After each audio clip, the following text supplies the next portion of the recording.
Alors, l'actualité internationale, c'est avec Chérif Dia. Les chefs d'état-major généraux des armées de la CEDEAO se retrouvent à Bissau pour des questions de sécurité. En effet, la réponse à la menace djihadiste qui s'étend dans la sous-région, frappant notamment le Bénin et le Togo dernièrement, sera au cœur des échanges comme elle l'a été lors de la réunion des chefs de services de renseignement hier dimanche 18 décembre. La mutualisation des forces et le partage des renseignements seront les thématiques centrales des échanges. C'est le fléau qui frappe depuis une décennie le Sahel, du Mali au nord du Nigeria, selon donc les responsables.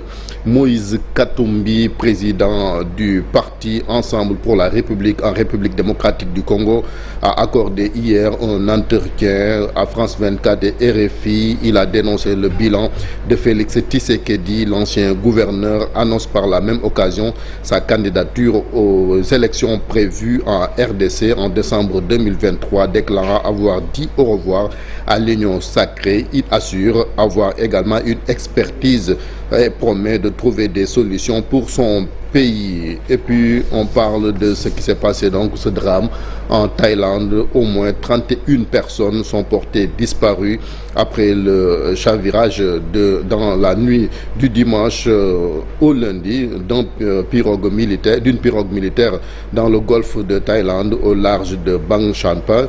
Il a donc indiqué hier donc le porte-parole de la marine royale. Il dit que nous cherchons toujours ces 31 personnes des 106 membres de l'équipage de ce navire.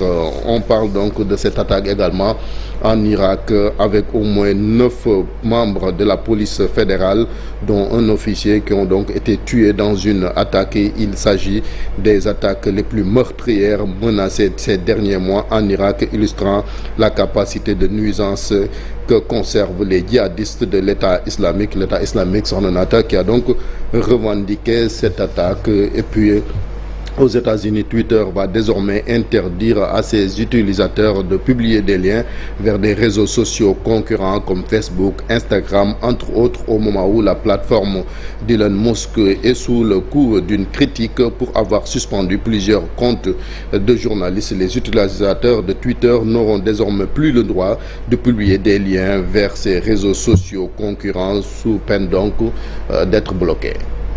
Les internautes qui trinquent. Merci beaucoup, Chérif Dia. Retour de l'actualité internationale en Wolof. Ce sera